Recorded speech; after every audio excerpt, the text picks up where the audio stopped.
Alright. Hey, martial arts instructors. Especially those of you teaching Southeast Asian martial arts. Welcome again to my live, and today is going to be about the one difference between, an ad that brings in the enrollments and a money sucking dud that you really should scrap as soon as you can. So, again, this is for you if you're a martial arts instructor who teaches Southeast Asian martial arts professionally. You feel like you can use more students in your practice. You want to avoid the usual slog of having to compete with other schools, big box gyms, and people's inherent laziness. And if you want to hone in on one particular audience, instead of looking and feeling like general services, and also if you have a starting student base. Again, no disrespect to the guys who are studentless, but helping you is not yet in my experience, although I might be able to point you to some other resources. So, for those of you who don't know me, my name is So, and I've written copy for 3 different martial arts organizations. And, again, 2 of them had email lists and the like that they emailed regularly. They were all international, by the way. And the last one, not so much. But that's not particularly important to today's topic right now, so let's move on. So, just a little food for thought here. How many of you, when you write your own copy, notice that it actually brings in the number of students that you want? Because if you don't, then here's what might be missing. So, before I go in, this is assuming that you have every other system in place. You've got your funnel set up, you've got a good offer, and everything else is good. Infrastructure's okay, systems are in place.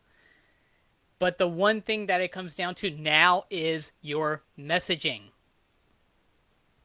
So, the problem is, if that's the case for you, whether it's in a flyer, a banner ad, or even a website, if your messaging isn't bringing in your numbers, that's probably because you don't have a very compelling hook. So, the reason why it's such a problem is, without the hook of your copy, without some kind of idea that can get your viewers to keep looking for more, you end up losing your audience. And without your audience, you don't have leads. And without leads, you don't get enrollments. Which, basically means you might have to consider either going back to the drawing board or, in the absolute worst case, getting a day job. Now, a hook is this one crazy idea behind all your copy for that particular marketing piece. And the main job of your hook is to get readers to pretty much do a double take and go, hang on, this has to be BS. Let me find out more to see if they're actually bluffing me or they actually have some kind of proof. Now, one of my favorite examples is John Carlton's ad talking about a one-legged golfer who ended up beating out his two-legged competition because he really perfected his swing. And that's not something you usually expect, but it worked. And this was something that he found out doing an interview with this one golfer trying to sell an online course.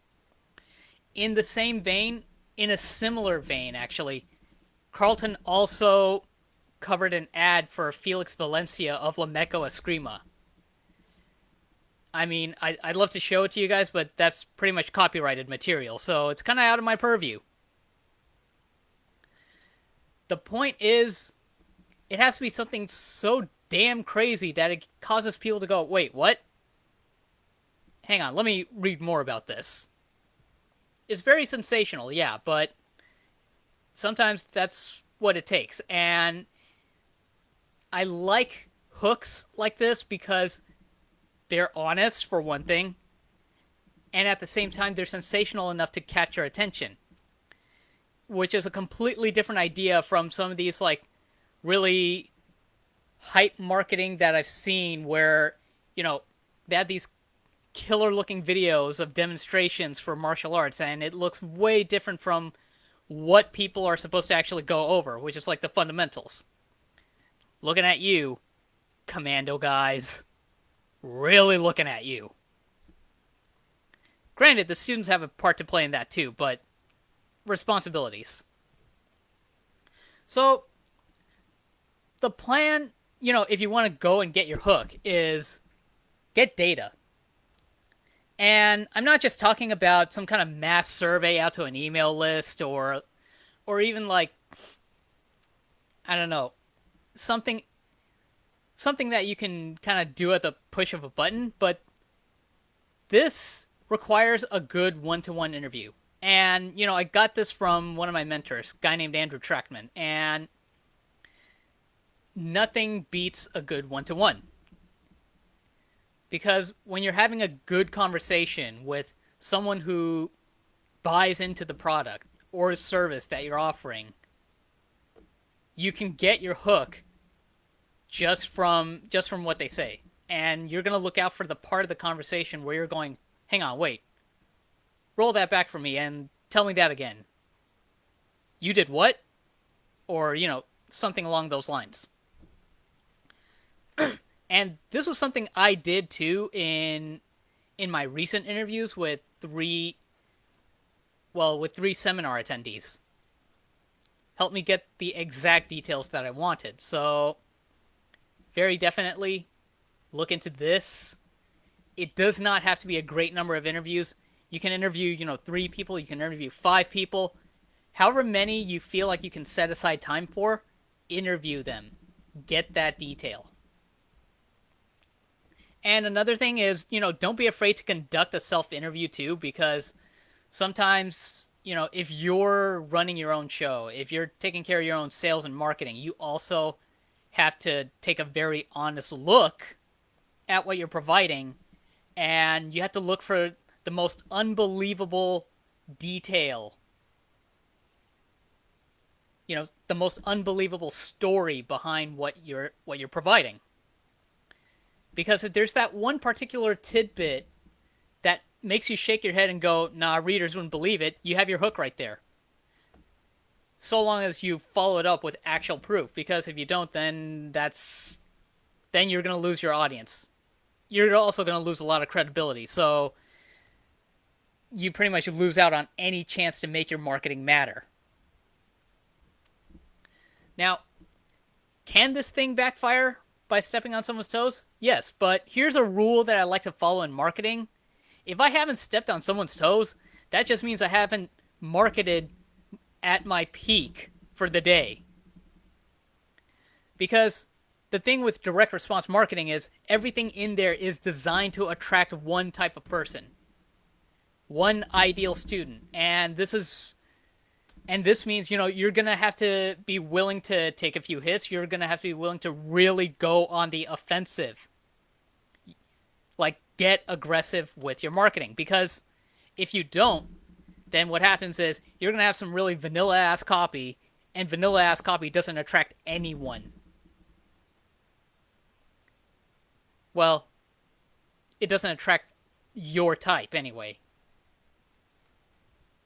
So, a few things to look out for when you're trying to throw in a hook to your copy. You don't want to just throw in some random ass hook that isn't in any way relevant to your client or your student's needs and wants. And, there's another example that I learned from John Carlton where he talks about this one bunch that tried throwing in just the word sex as a headline. And while it got attention, the rest of the copy didn't have anything to do with it, so they lost credibility really quickly. So it leads me to my next point. You don't want to throw in a hook without following through on it, because as soon as people read on the what, They want to figure out the how. So you're going to kind of tease the mechanism there by giving like a very good outline for what they're in for, but you're not going to give away the whole, the whole system right then and there. Not in your copy. You don't want to do that. So these are the two most critical points. Make sure to keep that in mind when you're trying to develop your hook. But more than anything, don't be afraid to step on someone's toes. And don't be afraid to come off a little bit loony by talking to yourself. Look for that unbelievable detail that'll grab people's attention and have them begging for information. So, with that said, stay tuned for the next live cast, and in the meantime, if you want more enrollments, I have 2 frameworks to help you write your own copy, with one of them being specific to emails and setting up email campaigns. So, the first one, the copy framework, that one I phrased in boxing terminology to make it really simple to understand. Now, this works for just about any copy you might think of, but again, you really have to know your audience. And the second framework is about emails. This should give you a good guideline on how often you want to email, so long as it's more regular than once a month. And at the same time, it also gives you a guideline on content so you can stay relevant with your audience. Because relevance is everything in marketing. Without that, then you don't have a marketing system. You just have hot air. And if you want to get both of these frameworks, go ahead and email me at my Gmail address. You have it right here. And have a good day. Thanks for watching.